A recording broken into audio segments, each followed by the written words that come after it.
Hello everyone, welcome back to my channel. This is Kim with K Montez Art Studio, and today we are going to continue our tiny painting series. So this is the second of the series, and you can see in the front there, that was the first one. So definitely check out that little video of how I started, how I prepared, and what things I did to get ready for an art challenge. Challenging myself to commit to painting 100 tiny paintings in 1 year. The goal is to either paint 2 paintings a week, 8 paintings in 1 month, or catch up when I can. So I'm already behind. As we watch this is number 2, but I'm actually on number 4. And I need to catch up on a couple more paintings, but no worries. That's the good part about this challenge, is that there's no stress to it in painting every day or painting however many hours.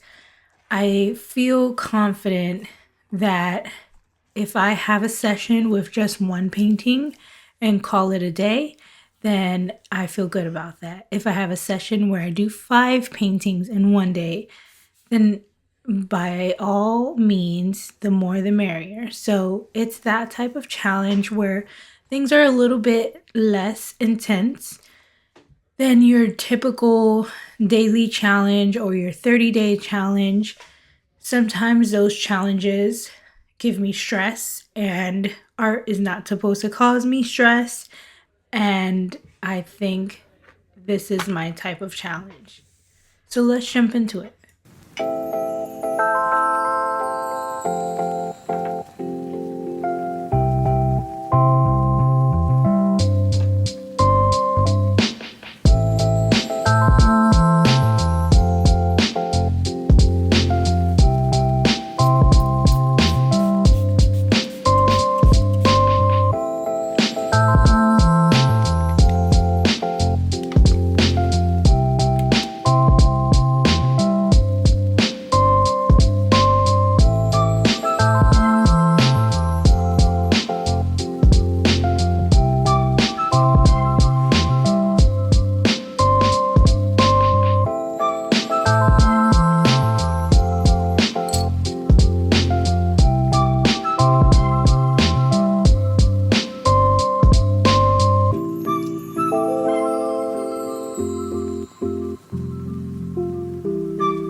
So after sketching my little landscape that I captured inspiration from Pinterest, I started painting, and I immediately was reminded of a previous painting that I did that was actually enormous. I think it's 36 by 48 inches. So I kept that image in mind, and I wanted to recreate that. I'm actually painting in front of that painting, so I was able to use it as a reference now that I think about it. So I really enjoyed using these muted tones and trying to capture some saturation with them. And you'll see later on in the video how I start to increase the saturation. And the way you can do that is by playing around with the water flow. So usually when you first saturate your watercolor palette, like I did with my spritzer, it takes a little bit of time to activate, but those first couple of strokes oftentimes tend to be very diluted and low in pigment, which is perfect for when you're working with watercolor, because ideally you want to start light and then build up.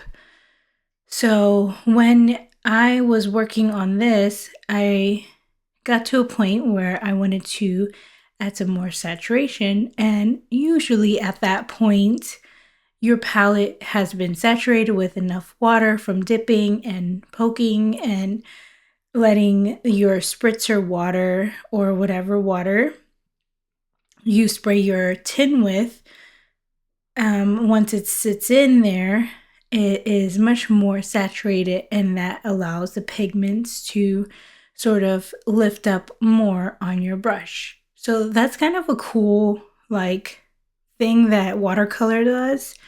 It almost knows exactly how it's supposed to work.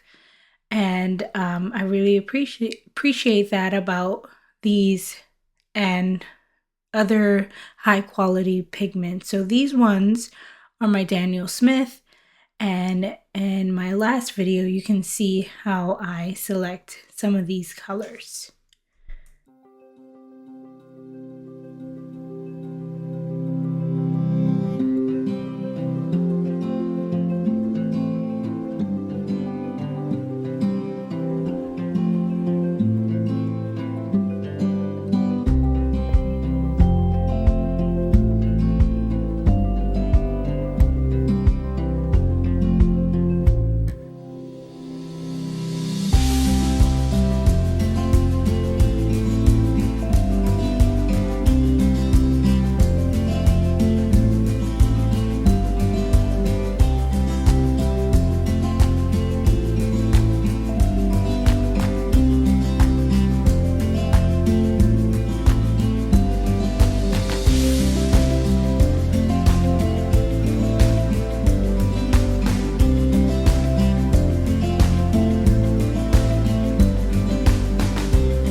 As I wrap up the painting, I make some final touches, and once again, I start to add a little bit of saturation, and I really love the idea of showing some of the landscape within the water, and you can see the mountainside off to the back.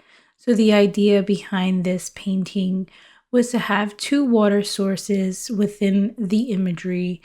And I really love adding some of those different colors like purple and orange and brown into the landscape itself. So I hope you enjoyed this video. I really enjoyed painting these tiny little paintings. Don't forget to like and subscribe, and I will see you in the next one. Bye.